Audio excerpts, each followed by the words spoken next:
யாழ்ப்பாண வீரசிங்கம் மண்டபத்தில் இன்று காணாமல் போனவர்களின் உறவினர்களுக்கும் வடமாகாண சபை உறுப்பினர்களுக்கும் இடையில் சந்திப்பு ஒன்று இடம்பெற்றுள்ளது. இதில் வடமாகாண சபை விவசாய அமைச்சர் பொன் ஐங்கரநேசன், வடமாகாண சபை உறுப்பினர்களான MK சிவாஜிலிங்கம் மற்றும் அனந்தி சசிதரன் ஆகியோர் கலந்து கொண்டனர். காணாமல் போனோர் அலுவலகத்தை அமைக்கும் நடவடிக்கையில் ஸ்ரீலங்கா அரசாங்கம் தீவிரமாக ஈடுபட்டுள்ள நிலையிலேயே இந்த சந்திப்பு இடம்பெற்றுள்ளது. ஸ்ரீலங்கா அரசினால் அமைக்கப்படவுள்ள காணாமல் போனோர் அலுவலகம் ஊடாக காணாமல் போனவர்கள் கண்டுபிடிக்கப்படுவார்கள் என்பதற்கு எந்தவொரு உத்தரவாதமும் இல்லை என வடமாகாண சபை உறுப்பினர் MK சிவாஜிலிங்கம் தெரிவித்தார். இது என்னென்று சொன்னால் ஒரு கண்டுபிடித்தவார்கள் என்பதற்கு 100 விதமான உத்தரவாதம் இல்லை. ஆனால் கண்டுபிடிக்கக்கூடிய வாய்ப்புகள் அறவே இல்லை என்று சொல்ல முடியாது. அதுக்கான பரிசீலனை நடக்கும். அதை நாங்கள் கூட அழுத்தங்களை கொடுக்கலாம்.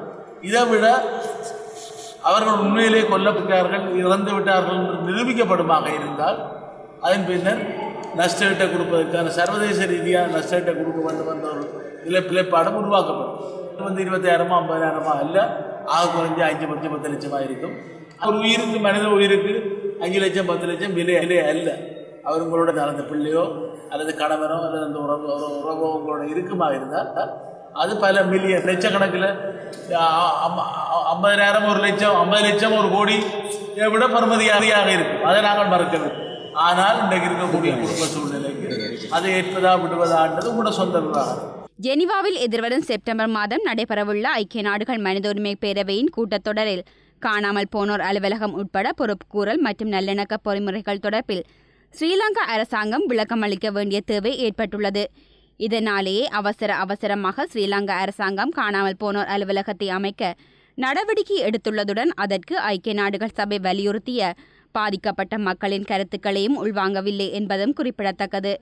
இதனால் அரசாங்கத்தின் இந்த நடவடிக்கைகள் தொடர்பில் ஐக்கிய நாடுகள் மனித உரிமைகள் பேரவையின் செப்டம்பர் கூட்டத்தொடரில் நேரில் கலந்து கொண்டு விளக்கம் அளிக்க உள்ளதாகவும் சிவாஜிலிங்கம் குறிப்பிட்டார்.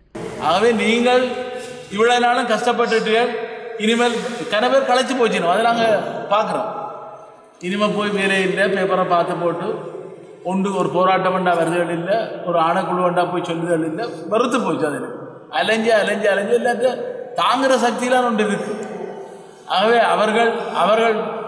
அவர்களை அப்படியானவர்களையும் நீங்கள் கொஞ்சம் ஊக்கப்படுத்தி ஆக குறைஞ்ச நீங்கள் எழுதி தண்ணி கொடுங்கோ, அல்லவருக்கு வந்து சொல்லி போட்டு போங்கோ. இந்த விடயங்கள் தொடர்பாக இங்கு உரையாற்றிய வடமாகாண சபை உறுப்பினர் அனந்தி சசிதரன், காணாமல் போனவர்கள் உறவுகள், இறுதிக்கட்ட யுத்தத்தின் போது சரணடைந்தவர்கள் மற்றும் ஸ்ரீலங்கா அரசாங்கத்தின் திட்டமிட்ட இன அழிப்புகள் தொடர்பிலும் சர்வதேச மனித உரிமை அமைப்புகள் ஐக்கிய நாடுகள் சபையிலோ அல்லது வெளியிலோ அக்கறை செலுத்துவதில்லை என குற்றம் சுமத்தினார். ஸ்ரீலங்காவில் ஆட்சி மாற்றம் ஒன்றை ஏற்படுத்துவதற்காகவே தமிழ் மக்களை சர்வதேச சமூகம் பயன்படுத்தி கொண்டதாகவும் அனந்தி சசிதரன் கடுமையாக சாடினார். ஆனால் ஐக்கிய நாடுகள் சபையில இன்று வரை அந்த அமைப்புகள் இப்படி எங்களுக்கு காணாமல் போன சரணடைஞ்சாக்களை தேடிக்கொண்டிருக்கு நம் தமிழர்கள் என்றோ அல்லது எங்களுக்கு நடந்த இன அழிப்பு என்றோ பேசிக்கொள்வதற்கு அந்த கருத்தை தெரிவிப்பதற்கு அந்த மனித உரிமை அமைப்புகள் தயாராக இல்லை. அவர்களை பொறுத்தமல்ல ஆட்சி மாற்றம் ஒன்று வர வேண்டும் என்றதுக்கு எங்களை பயன்படுத்தி கொண்டதை ஒழிய எங்களுக்கான நீதியை பெற்றுத்தரதுக்கான உந்து சக்தியை அவர்கள் தொழிற்படையில்லை என்றது என்னுடைய குற்றச்சாட்டு. அதே நேரம் இப்பொழுது அண்மை காலமாக இந்த ஆட்சி மாற்றத்தின் பின்னர் புதிதாக எங்களுடைய காணாமல் போன உறவுகளுடைய அந்த ஏக்கத்தை வைத்துக்கொண்டு புதிதாக அமைப்புகள் இங்கு தோற்றம் பெற்றுக் கொண்டிருக்கிறது. 10 பேருடன் 15 பேருடன் ஒரு அமைப்பு. ஆனால் இது ஒருங்குபடுத்தப்பட்ட எங்களுடைய வடக்கு மாகாண காணாமல் போனோர்கள் எல்லோருமே ஒன்று சேர்ந்து வடமாகாண முதலமைச்சரினுடைய அந்த தலைமைக்கு கீழ் ஒன்று திரண்டு போராட வேண்டிய தேவை இருக்கின்றது. யாழ்ப்பாணம் IBC தமிழ் ரோமி ஜோதினி ஜெபரட்னம்.